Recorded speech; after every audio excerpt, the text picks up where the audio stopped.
Have you ever wondered what those little slash tags are at the end of some sentences you see online? Say like slash J or slash SRS? Those, my friend, are called tone tags, and they are very important on the internet for indicating your tone towards people who may not be able to tell tone easily through a text message. Tone tags are basically everywhere online, but most people have no idea how old the idea actually is or why it matters way beyond just the internet. Here's the thing, research shows that the vast majority of how we understand each other comes from body language, facial expressions, and tone of voice. None of that exists in text messages, so when you type "I hate you" to your friend as a joke, they genuinely might not know that you mean that. The idea of using tone indicators is not even a new concept.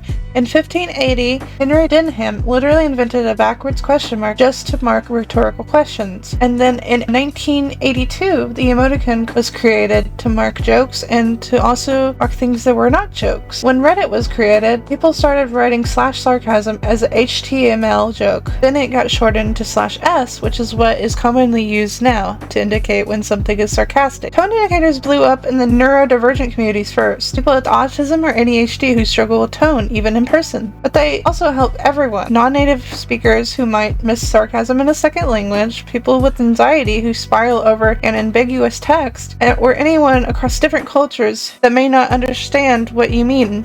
Tone is hard, and this just makes it much easier to understand each other online. So here are the tone tags that are worth knowing that are commonly used online that you can get started using today. Slash J, which stands for joking, slash S for sarcastic, slash SRS for serious, slash gen for genuine question, slash LH for lighthearted. There's also a whole list of these online that are readily available for you to look over for extra things that you can use. Here is a tip for using tone indicators that makes it a little less confusing for everyone involved. Don't stack a bunch of them on the end of a sentence. More like use one or two.